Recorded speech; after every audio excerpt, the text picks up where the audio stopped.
Hello and welcome to Hot and Heavy, the Elaine podcast. I'm your host, Shivani Desai. Today I'll be talking about Season 3, Episode 12, The Red Dot. Hello, everyone. Happy early Thanksgiving. I just ordered a Thanksgiving meal. I was very ambitious about a month ago where I was like, you know what? I'll get the kids involved. We'll cook the whole meal. And then I just had this urge the other day where I was like, I'm not sure I'm going to be quite in the mood to cook an entire meal, Thanksgiving meal. So, you know what? Pre-ordering from the Safeway in my neighborhood. That kind of sounds pretty awesome. So yeah, I'm going to just take it a little bit easy and pick up my Thanksgiving meal the night before from Safeway and do a lot of warming up. You know, the oven will still get some use, and we'll all be able to relax, hopefully just play some games and stay cozy in the house. That sounds pretty amazing. Other than that, living through the stress of finding out about COVID cases at my kid's school. Yeah, I got notified. A kid in my son's class has COVID. There's cases in the middle school where my daughter goes. So yeah, I'm very vigilant right now for any symptoms, so much so that I'm annoying my son. Any little thing, even if he takes a deep breath, I'm like, are you okay? Are you feeling okay? Can you taste everything? Finally, he just had to say, Mama, I'll tell you if I feel bad. Can you please stop asking me? Not going to guarantee I'm going to stop asking because I'm a little bit paranoid about it. Even the other day, my husband said, my throat's scratchy, I'm feeling a little bit off. And I'm like, right away, I get in a COVID stance where I just like, okay. Are you tasting everything? Do you feel like you can breathe okay? Do you have a fever? It's super fun to live with me. Highly recommend it. But yeah, so that's, I think everything's okay. So far, so good. You know what? I want to be a responsible person. I don't want my kids to spread COVID. They've had their first dose of the vaccine, but of course that does not mean they can't get the virus. They're not fully vaccinated yet. So that's just in the back of my head recently. Always, actually. What am I saying recently? It's always a concern, right? Oh, what a new world we live in. All right, let's get into this episode on that happy note. The synopsis for The Red Dot from my coffee table book is as follows. Elaine's recovering alcoholic boyfriend, Dick, falls off the wagon when Jerry inadvertently switches his drink. George buys Elaine a cashmere sweater with a small flaw to thank her for getting him a job in her office. He ends up getting fired for having sex on his desk with the office cleaning woman. This episode was written by Larry David. All right, so we start out in Pendant Publishing in the office. Very different place for us to start out in. We've seen the set before, but, you know, it's usually in Jerry's apartment or at Monk's. So this was a nice change of pace. Jerry and George enter. They're in the middle of a conversation about the Statue of Liberty, how it was constructed. They look around and Jerry says it's a little early for a Christmas party. And then they see Elaine in the distance. Jerry points out that the guy Elaine is talking to is a guy that works at her office and that they're having a little fling.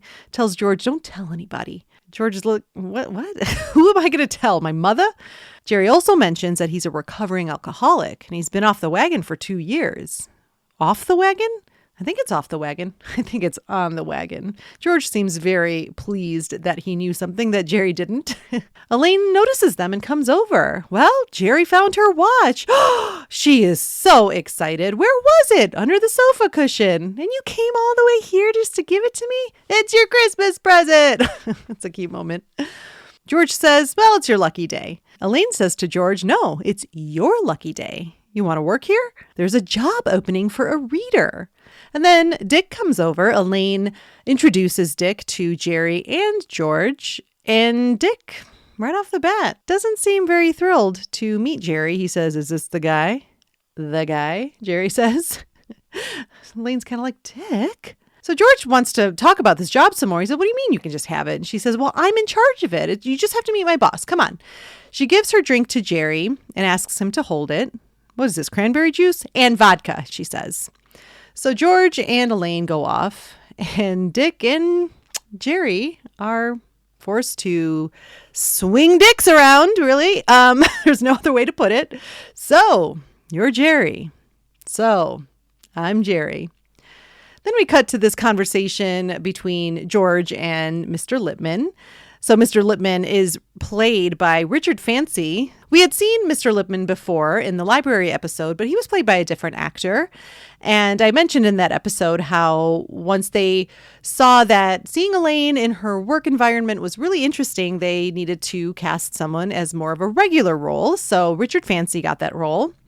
And, well, I have to mention, when there's a Seinfeld and Gilmore Girls connection, Richard Fancy did appear in an episode of Gilmore Girls. He was friends with Richard Gilmore. He's in the episode where Richard Gilmore gets angina and has to go to the hospital. It's at the Christmas dinner. Anyway, sorry. For any of you who couldn't care less about Gilmore Girls, I'll stop now. But there's a connection. We have a Seinfeld Gilmore Girls connection. Anyway, with that conversation between Lipman and George, true to form, is trying to lie his way through this conversation, saying that he reads Mike Lupica, who is a sports writer, and Lipman says, no, I mean authors. Oh man, a lot of good ones. I don't want to mention any because I'm afraid I'll leave someone out. Well, I'll name a couple. Here we go. Art Vandelay makes a re-mention appearance. He wrote Venetian Blinds. He's obscure, beatnik from the Village. We go back to Jerry and Dick, and those dicks are still out, man. They're going at it, and Dick really aggressively says, I got news for you. I'm funnier than you are. So then Elaine comes back, takes a sip of her drink, and says, this is just cranberry juice.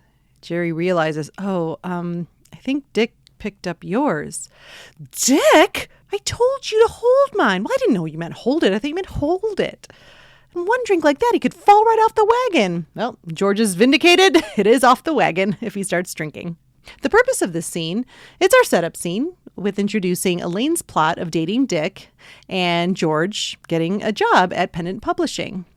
My take, it's a fun scene overall. I like that we start at Elaine's office, like I said earlier, something different, and that her plot is introduced first. I can't really remember that happening very often up until this point, so I like that Elaine's plot is really the central plot as it is introduced in this scene. And the conversation flows really well. The writing's really strong, no surprise. Larry David wrote it.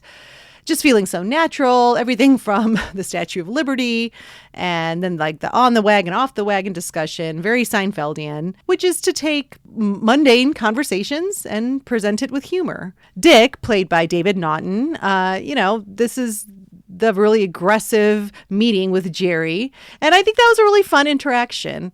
And I like that it's so believable. A situation where a guy may not be crazy about a former boyfriend of his current fling or girlfriend being close to him. I think a lot of guys would feel uncomfortable with how close Elaine and Jerry are if you were dating Elaine. So it's believable. Of course, you don't have to be such an asshole about it like Dick is, but I think it's very believable. And the whole response of Jerry saying, so, I'm Jerry. This is a trait that's very true to, I think, the real life Jerry Seinfeld. Just this endless confidence. And he admits that in an episode of Comedians in Cars Getting Coffee. I should have looked up which episode it was. I believe it's the Zach Galifianakis episode. Zach is talking about his own struggle with confidence, and especially after becoming pretty famous after the Hangover movie, and how that affected him and his comfort level of being in public and all this stuff. And he says to Jerry, no, you seem like a very confident guy. And Jerry just says, without a pause, I have tons of confidence. I'm pretty sure it was a Zach Galifianakis episode. If I'm wrong about that, it doesn't matter, because I just remember Jerry Seinfeld really acknowledging so, confidently that he has a ton of confidence. And I really admire that about Jerry Seinfeld. The part where George is meeting with Lipman, I feel like they could have given Elaine some dialogue here.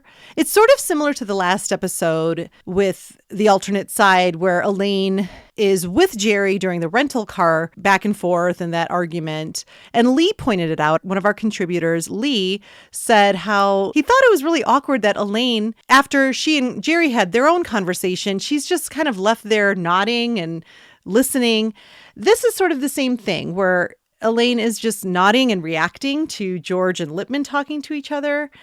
And it's just a bit lacking for Elaine. And it's almost a little awkward. She's just standing there and not participating. And plus, I think as a character, Elaine would try and help George with his lie. I think she really wants him to get this job. She wants to help George out. Another just great facet of this relationship between Elaine and George. They bicker, they have their differences, they argue and fight and snipe at each other, but deep down, I really think she has his back. And this is evidence of that. She wants to get him a job. And there's no way she thinks George is an avid reader. So I think, I just think with dialogue and some contribution from Elaine, there was an opportunity here for her to jump in and maybe help George out, or maybe she tries to help him and ends up hindering him. And we have a conversation about that. I don't know. We just needed more of an Elaine and George moment here. It's still a good scene, but Elaine is not as involved as I think she could have been. And it seems like a missed opportunity to me. All right, moving on to the next scene. No Elaine, but it is significant to Elaine, obviously. We're in the clothing store. George and Jerry are shopping, and George is he's getting frustrated. Do I really have to buy her a gift? Jerry says, come on, woman got you a job. The least you can do is get her a gift. Jerry sees this sweater. Oh, it's cashmere. Well, of course she loves cashmere. Who doesn't like cashmere? It's too expensive. Look at this. It's $85 marked down from $600. The saleswoman points out there's a red dot. That's why it's marked down. And Jerry says, well, it's damaged. And George says, hang on a second. I don't think it's really damaged. So he tries to get Jerry to see if he would notice it if he didn't know it was there, which is pretty impossible. This is one of the great lines of the entire series. You want my overview? I see a very cheap man holding a sweater trying to get away with something. That's my overview. Great line. All right, so next we're in Jerry's apartment. Elaine and Jerry enter, and Elaine is a little bit distraught. She says, I think he might be drinking again. Dick is acting very strangely. And Jerry says, oh, can you smell it? Well, no, I can't smell it. Well, if you can't smell it, then he's not drinking. Well, you wouldn't smell from one drink. Kramer enters, and they decide to test this theory. He asks Kramer, would you do us a favor? Would you take a drink and let us smell you? And very Kramer responds, you can smell me without the drink. Jerry gives Kramer some Hennigan's scotch, and Kramer takes a shot. Elaine and Jerry snuggle right in and try and smell him. Can't smell anything, but maybe that's because they're too close to the bottle. Kramer really likes the scotch and keeps doing shots of it, and then starts doing a mock commercial for Hennigan's. No smell, no tell, scotch. George enters. Kramer drunkenly tells George what he thinks. I think you are terrific. Elaine notices a gift in George's hand. What's that? Oh, it's an early Christmas present. For who? For you. Get out of here. Kramer is still going on. I love this part. He starts singing and spelling Hennigan's. H-E-N-N-I. Kramer. That's enough. So Elaine opens it. Oh my God, George, is this cashmere? Of course it's cashmere. Oh, I love cashmere. She tells Jerry, oh, how could you let him spend so much money? Well, I tried to stop him. Elaine puts it on. She's just so over the moon about it. It's best present anyone's ever gotten her. And Kramer, of course, points out, what's that red dot on your sweater? Oh, what's this? It's like a red dot. George is desperately trying to say, I don't think there's a red dot. No. Jerry really goes out of his way to put off answering the question, pretends like he doesn't hear it, takes a shot of Hennigan's. And then by the end of the scene, Kramer is completely passed out. The purpose of this scene, Dick is possibly off the wagon. George gives Elaine the sweater only for Kramer to point out the red dot right away. All right, my take. Well, first off, it's always confused me how quickly Kramer gets drunk. I mean, not just buzzed, but full on drunk. I watched this when I was pretty young, before I had any understanding of what it takes to get drunk or anything. And now, after many times being drunk, I don't have a problem, I swear. But, now with more life experience, it still baffles me. I'm like, what the hell? Kramer is just an incredible lightweight. And they even say that in the notes about nothing. They say it takes him a very short amount of time to get drunk.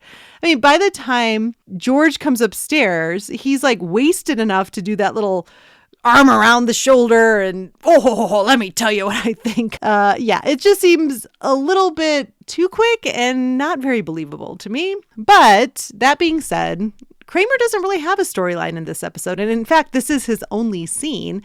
So it's all Kramer comedy.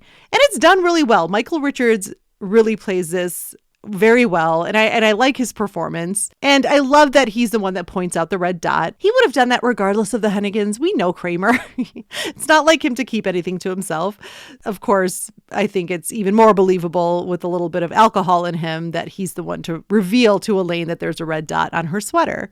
The end of the scene where Elaine is asking Jerry if he sees the red dot, it goes on a little bit too long and it's not very funny to me. And also, if he's trying to deny it in order to trick Elaine, he's not doing a good job. He's being very obvious. And plus, it's a stupid question. The red dot is no doubt there. I mean, she can see it. So why is she even asking if he can see it?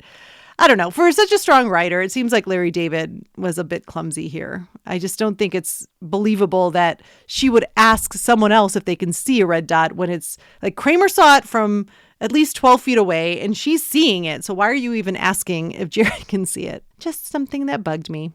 All right, the next scene, we're at Pendant and George is in his cubicle. Elaine's on her way out and says, "Wow, you're still here? You're a dynamo." And she leaves as a really quick Elaine in and out. The cleaning lady enters and George gives her a look. The cleaning lady is named Evie and she's played by Bridget Sienna. Sienna. She's a crayon. She has appeared on numerous television shows and films all throughout the 80s and 90s, and she's still working. I saw some credits from just a couple of years ago. So Bridget, the crayon Sienna, is doing really well. And I think she was a great choice for Evie, the cleaning woman, especially later when she gives that monologue about her love of cashmere. She really shines in that moment. So I think she was a good choice. She will reappear later in the Ass Man episode, so we will talk about that at that point. The next scene, we're in Monk's, and it's just Jerry and George, and it starts out with Jerry saying, "You had sex with the cleaning woman on your desk? Who are you? Who does that?" And George blames it on the Hennigans. And then he talks about how, well, he's always been attracted to cleaning women and chambermaids. And Jerry says, "Yeah, me too." "Well, why is that?" "It's a woman in your room." Well, apparently the vacuuming was extremely sexy, back and forth, her hips swiveling, breasts, well, not convulsing, but doing something that got George all horny. And he doesn't even drink, but they started drinking. And the next thing he knew, she was mopping the floor with him. Said the sex was okay, but he threw up from the Hennigans. Well, good thing the cleaning lady was there. But Well, there's no Elaine in this scene, so I'm not really going to get too much into it. But why does George have Hennigans at his desk? Another kind of weird, unexplained thing. All right, so the next scene, we are at Jerry's apartment. Elaine tells Jerry Dick was fired. Why'd you have to put that drink down at all? She's sort of blaming Jerry here indirectly.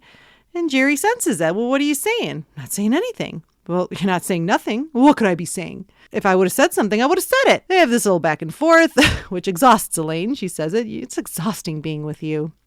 George buzzes, and Elaine asks Jerry directly, "Hey, did George buy that sweater knowing the red dot was on it because he could get it at a discount?" All Jerry had to do was sort of hesitate for a second, and she knows. "Okay, you just gave me the answer." This part is funny. I like when he's trying so hard to deny it and she's just like, yeah, okay. And on the way to the bathroom, just turns around and gives that face. She didn't make that sound, but that's my way to describe in a podcast medium. That is the way I'm describing that face. Okay, so George enters. He's panicking because the cleaning woman is pushing for a relationship. She's threatening to tell the boss he could lose his job. And Jerry's like panicked himself. "Well, Elaine's in the bathroom. She's wise to the whole red dot thing." Well, George says, "Well, you didn't tell her, did you? Did you swear?" "Well, I'm not going to swear." "Oh, you told her."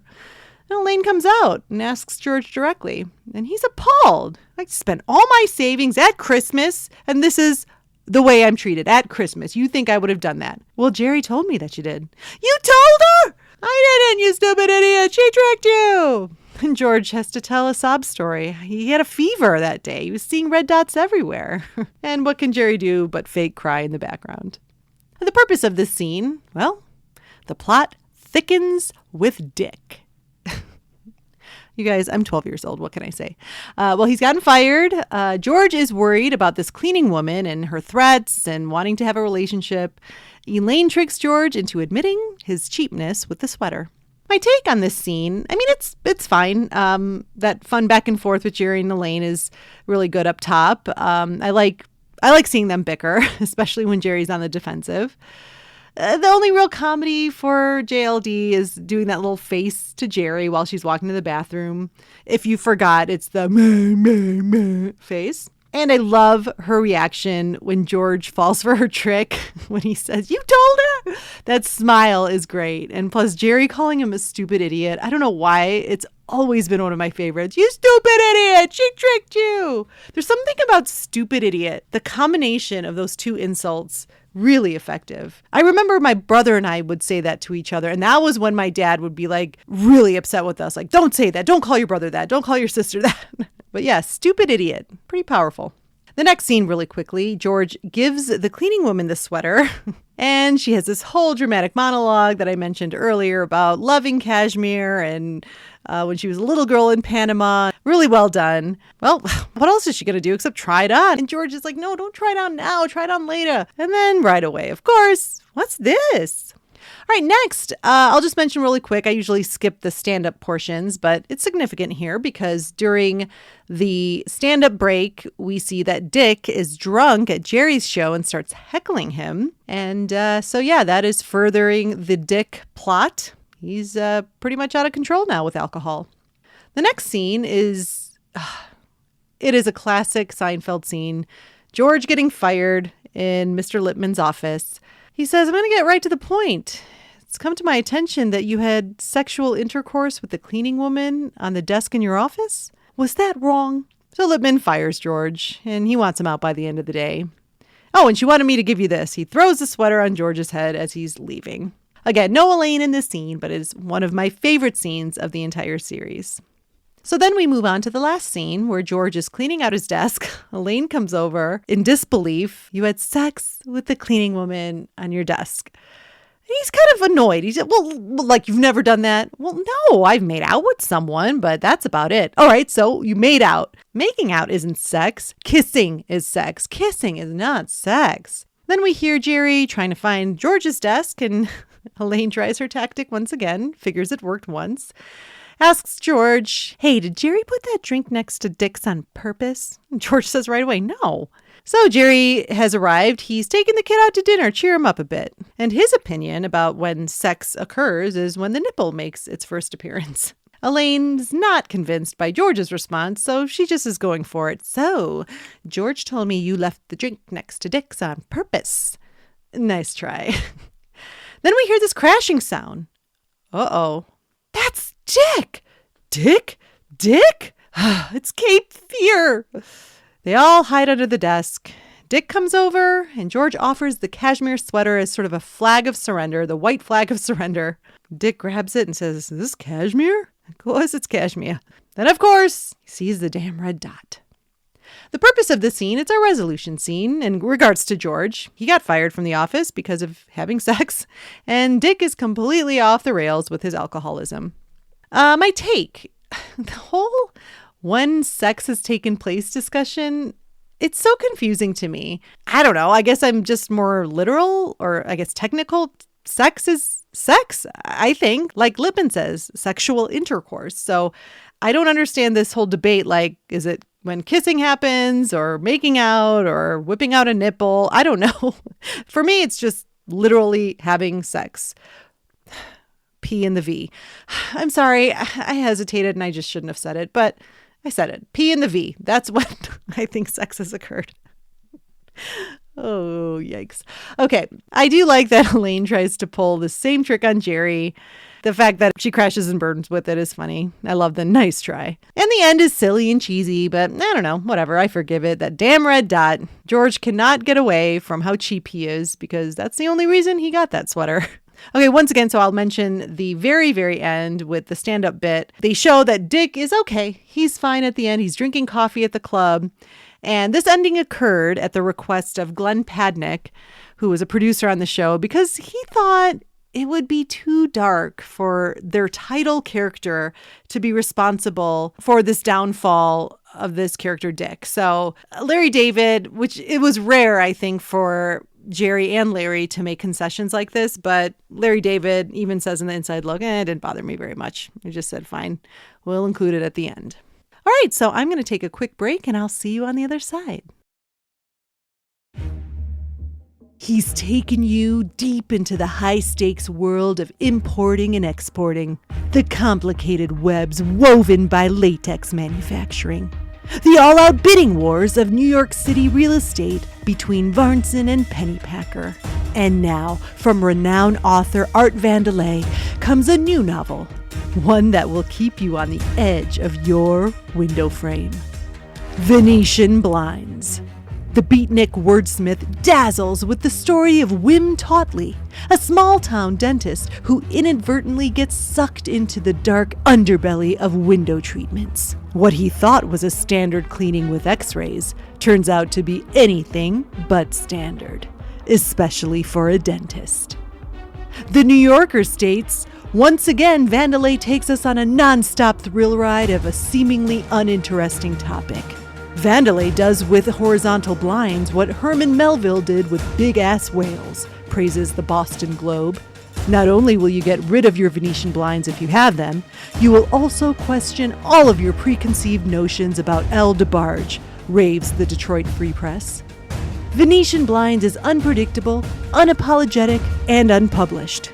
Art Vandelay was unfairly dropped by Pendant Publishing, but fear not, this is where you come in. If you want to get lost in the world of window treatments, small-town dentist drama, and El DeBarge, just donate to the crowdfunding campaign.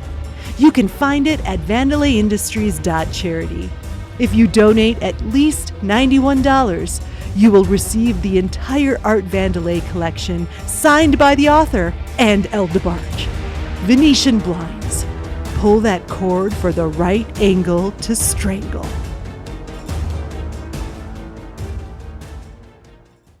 And we're back. So let's go over the extras. There was an inside look, and the only thing that was kind of worth discussing in that was that Larry David talks about the whole idea of having sex with a cleaning woman was kind of a fantasy of his. He would stay late at the office, and there would be the cleaning crew that came in, and as a self-described horny Jew, he would have some thoughts. So he decided to have the outlet be George doing this at Pendant Publishing. There is a deleted scene. It's of Dick grabbing Elaine as she walks by his desk, and they pretty much just make out at his desk.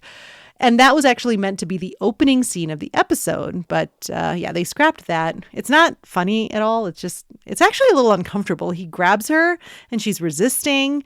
And then he just starts kissing her kind of forcefully. So it was a little cringy, I have to admit. All right, moving on to Contributor Corner. Greg has some thoughts this week, and he says, in the opening scene, George's coronavirus hat is back.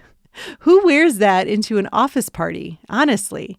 Also, Elaine with the hair down, way more attractive than the wall of hair. Is this the start of Elaine's happy pushes? We get two in this episode. First, with the "you found my watch" push. I do respect how Elaine tries to help George out with the attempt at getting him a job. Does she really want him working at her company? She genuinely tries to be a good friend to him in these early episodes.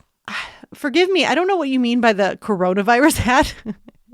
Oh, okay. No, I get it now. Yeah, the symbols on them. Yeah, I think they're supposed to be snowflakes, but they look like okay, I get it. Yeah, it is not a flattering hat for a grown man. I mean, with the little poof on top. What the heck? The push. So they did mention in the notes about nothing that this was the first get out shove of the third season. So it's not, we've seen it a few times before, but this was the first one of the third season. Yeah, I think it's worth asking, would she really want George working at this company with her? But yeah, I think like I said before, I like that she does have his back in this episode. And it's nice to see that contrasted with some of the other episodes where they're just at each other's throats. Next, Greg says, the best thing about this episode is we get a lot of Elaine and George interaction, which is my favorite relationship on the show. She gives him a get out of here push too when he gifts her with the sweater. She actually thought he did something nice, but the cheapskate couldn't just do the right thing. And then sleeping with the cleaning woman right after he had started working there. His behavior makes me cringe this entire episode. However, his indifference to whether having sex with the cleaning woman in the office was wrong is telling of his character. Side note, is Mr. Lippman going by a different name in this episode?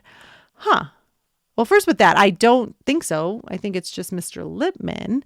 Yeah, this goes back to the theme of just these idiots treating Elaine like shit. Yeah, I mean, she does him this favor.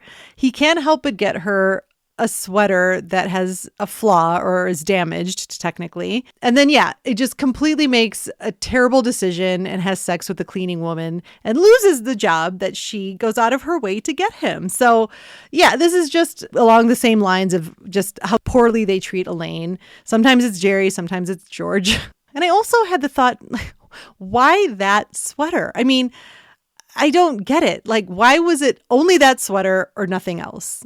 I know it's just to have it in the episode, so I get it. But you couldn't just not get the sweater and maybe just get her something within your budget that was in the store as well. But then we wouldn't have this episode. All right, Greg goes on to say, my favorite scene in this episode is when Elaine gets Jerry to admit George got the sweater at a discount. She plays this just right in where she's smart enough to want to know, but is still laughing about it. She's honestly more upset about the alcoholic boyfriend and is just finding joy in outsmarting Jerry and George.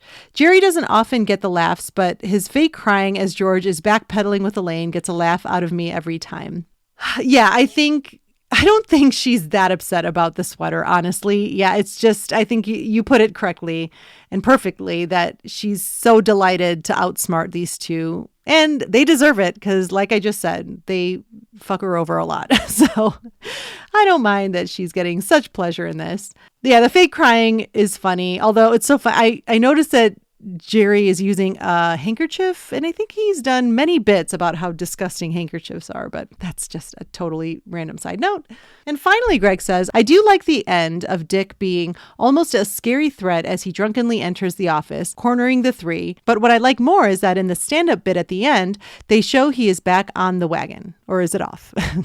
I think at the end, he is on the wagon. Yeah, and like I mentioned before, that was added after the script was done, and it was at the request of a producer who said, this is just a little bit too dark.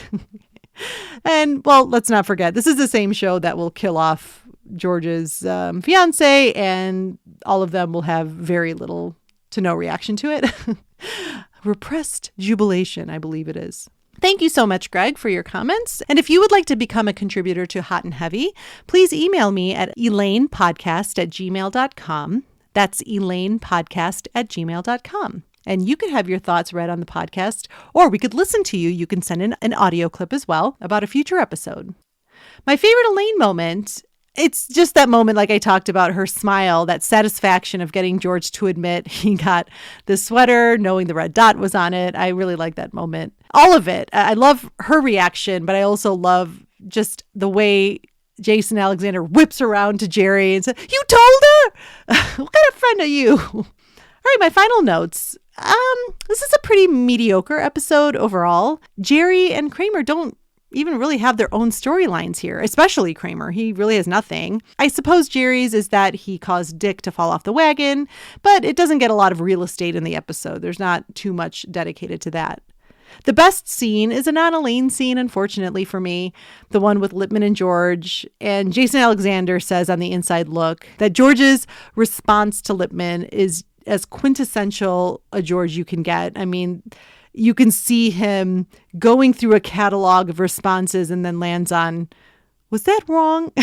And I got to agree, it is such a brilliant scene. Julia Louis-Dreyfus, she gets a lot of screen time with the Elaine storyline, but there's very little comedy.